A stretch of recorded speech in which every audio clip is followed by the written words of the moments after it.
So now one of the most important topic of this chapter, the Blue Rebellion. So it happened after 2 years of the famous 1857 revolt. Thousands of ryots, जो ryots थे बंगाल में, उन्होंने refuse कर दिया कि they will not grow indigo and they refused to pay rents to the planters and attack the indigo factories जहाँ पे indigo बनाया जाता था, उनको अटैक करा. आर्म्स लेके आए वो अपने साथ, जैसे स्वॉर्ड्स हो गए, भाले हो गए, bows and arrows.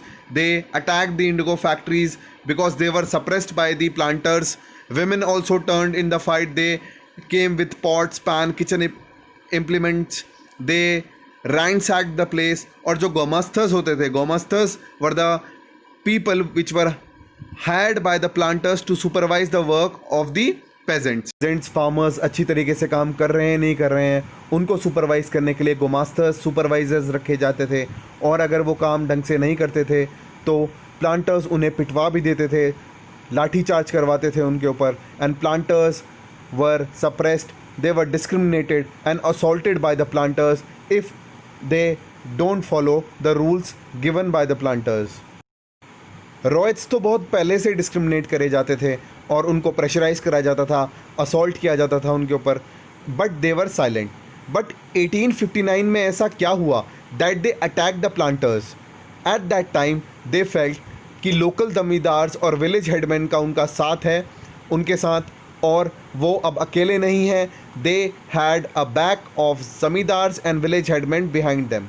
But these zamindars were unhappy with the increasing power of the planters. Planters की power बढ़ती जा रही थी. They had control over the ryots and the zamindar were feeling unhappy about it. So the zamindar also shook hand with the peasants and zamindar और village headmen ने peasants के साथ मिलकर अटैक किया planters पे, ransacking the place because they wanted to have their control back. और जो planters ने चालाकी से उनसे साइन कराए थे कॉन्ट्रैक्ट पे और प्रॉफिट कमा रहे थे प्लांटर्स. 1857 के रिवोल्ट के बाद जो ब्रिटिश गवर्नमेंट थी, they were also worried and peasants got the power to revolt against the planters. Rebellion. So after the revolt of 1857, British government was also worried because they might face a possible rebellion again after the revolt of 1857. So this revolt news went to the different districts and lieutenant governor or the lieutenant governor had to come to the region for inspecting the situation and handling it. So lieutenant governor came to the region and he inspected the area. This sign from the government felt as a sympathy towards the peasants. और Ashley Eden जो magistrate थे, he also issued the note that Ryots would not be compelled to accept indigo contracts. उनको contract लेने की कोई ज़रूरत नहीं है. और ये बात फैल गई कि क्वीन विक्टोरिया की तरफ से भी अब इशू आ गया है कि इंडिगो उगाने की कोई ज़रूरत नहीं है.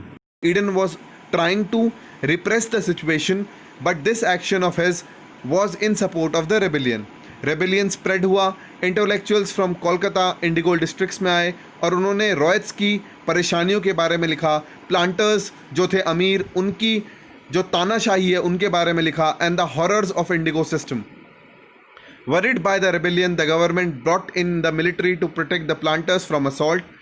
मिलिट्री को बुलाना पड़ा ताकि जो रॉयट्स थे वो अटैक न कर दें प्लांटर्स पे. The commission held the planters guilty and criticize them for the cohesive methods they used with indigo cultivate. Commission ने माना कि प्लांटर्स ने इंडिगो कल्टिवेटर्स के साथ बहुत ही नाइंसाफ़ी करी और उन्होंने रॉयट्स को फुल परमिशन दी कि वो फ्यूचर में रिफ्यूज़ कर सकते हैं इंडिगो कॉन्ट्रैक्ट्स, बट उनको कॉन्ट्रैक्ट कंप्लीट करने पड़ेंगे जो उन्होंने साइन करे हैं. बट उसके बाद वो रिफ्यूज़ कर सकते हैं that they don't want to go indigo, it's on them what they want. So this difficult situation was created by planters towards the peasants and farmers. Farmers were terrified and now they never wanted to grow indigo on their lands.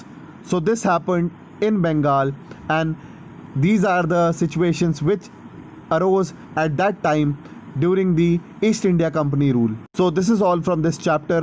I hope that you have understood it. See you in the next video. Thank you.